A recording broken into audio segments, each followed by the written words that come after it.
traveler. "So what are you here for?" asked the traveler again. "A wise and holy person asked me to do good deeds, to repent for my sins.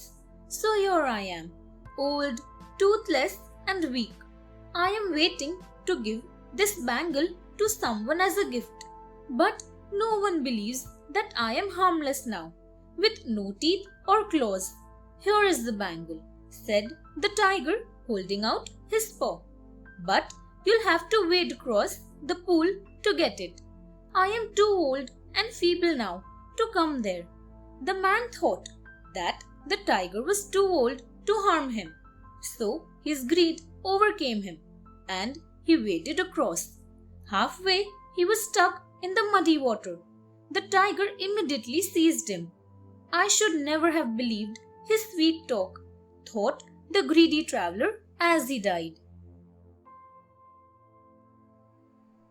Heedless pigeons. The king pigeon's words were wise. Never allow your greed to overcome your common sense, my friends. But one of the pigeons was rebellious. He wanted to eat the grains.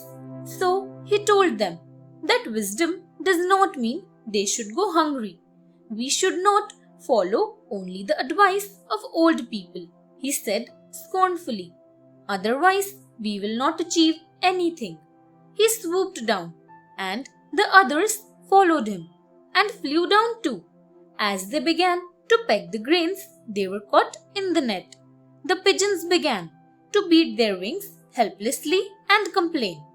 They blamed the rebellious pigeon for having got them all into this trap.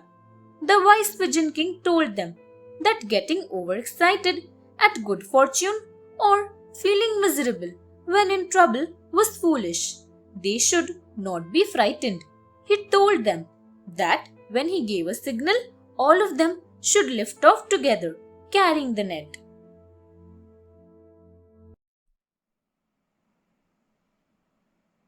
King Pigeon's plan. "Don't blame him," said the Pigeon King. "If you have a friend, then sticking to him, even in a calamity, will cause you to fall into the disaster too. We must find a way out of this trouble now. When small things combine, they can have great strength." He thought for a while. Then he told them what they should do. He would give them a signal, and immediately they must spread their wings and take flight, carrying the net along with them. He saw the hunter approaching them to catch all of them, and the Pigeon King gave a quick signal.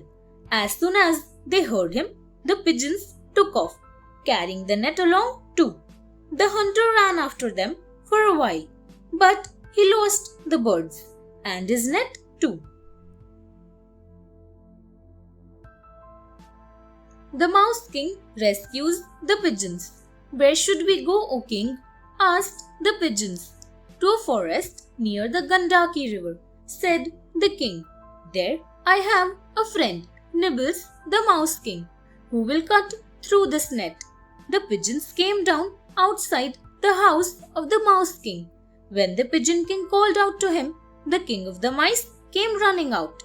Seeing the plight of his old friend, he started to nibble through the net. "Free my friends first, please, and then help me," said the Pigeon King. Nibbles was impressed with the concern of the Pigeon King for his subjects. He and his army of mice immediately worked through the net and set the flock free. After thanking Nibbles, the flock flew away, and the Mouse King returned to his home. Thanks for watching. Do like, share, subscribe to Sahil Book House.